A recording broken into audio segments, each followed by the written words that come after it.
अच्छा ऐसन पति मिले मुश्किल से। रुक जाए कहे दी पहले। हाँ आ दिल माजा सखी हो बड़ा दिल से। अच्छा फिर से खाली फिर से श्वेता जी के अच्छा श्वेता जी के मम्मी की तरफ से। अच्छा बहुत बहुत आदि ऐसन पति मिले मुश्किल से।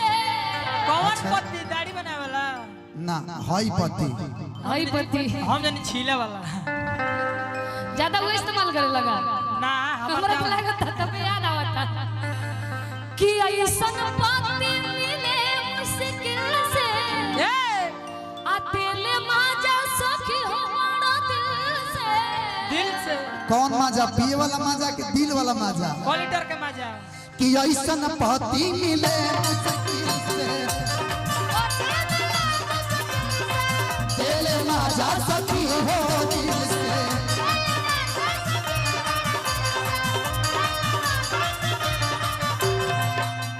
सेज पसीरी मन करे से बारे। हाय हाय अब हाँ वाला तनी है रुकी हाँ तनी खाली उठाओ ना। ए सैया जी ए राजा जी सेज रुक अजवाय कि जनी अच्छा हरे घूंघटा हटाई। हमरा लाज लागता। ए अंगेश भैया कि दाऊद हरे नैना नसीला। ए राजा जी ए राजा जी आईली राजा जी अरे नैना नसीला अच्छा। दागबाज लागता। ओहो रुक जा बहक गई बाबू रुक। बहक गई अजय भैया गिर गई। बहक गई ताल ताल ताल मैंने गलती कहे सोचता नहीं रजराम भैया कि ऐसन पति मिले मुश्किल से दिल माजा सखी हो दिल से।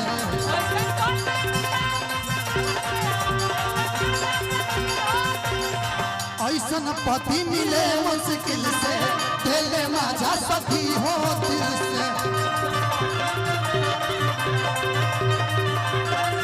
अरे सिवारे कि अरे दिया बत्ती यार को धनिया। अरे दिया बत्ती यार को धनिया हां किसे जिया प्यार कर धनिया। ओहो oh my God oh my God oh my dog dog oh my God ई कहली है कि रुकी अभी आवतानी राजा जी। अरे रुकी अभी आवतानी राजा जी लहिका खेलावतानी लहिका खेलावतानी राजा जी।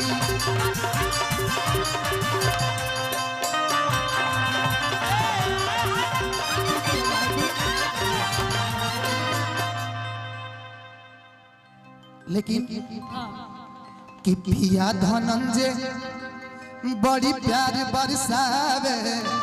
क्या नीलम के लुटा जाने लुटावे। कि नीलम पर जान लुटावे। अंधरिया में के जोरिया में नीलम जी के बेरा चार्ज बढ़ गइल बा काहे कि दल सिंह सराय पकड़ लेल बड़ी ए धनंजय भैया जोड़ी बड़ी टाप लाता काहे दल से हम अकेले पकड़ ले बोले। अरे जोड़ी बड़ी टाप भाई जोड़ी टाइम बानी हां ये तो कम का थोड़ी है। का करे का करे बा कॉल लीजन करे बतो ए जोड़ी के जोड़ा बा। ना ना इनका बाबूजी के 4 गो घोड़ी बा। अच्छा सुबह ई चरावेले या शाम के इनकर बाबूजी तब 8 गो घोड़ा भैया सा 8 गो 8 गो घोड़ा कि पिया धनंजय बड़ी प्यार बरसावे। ए नीलम पर तो जाने लुटावे। कि पिया धनंजय बड़ी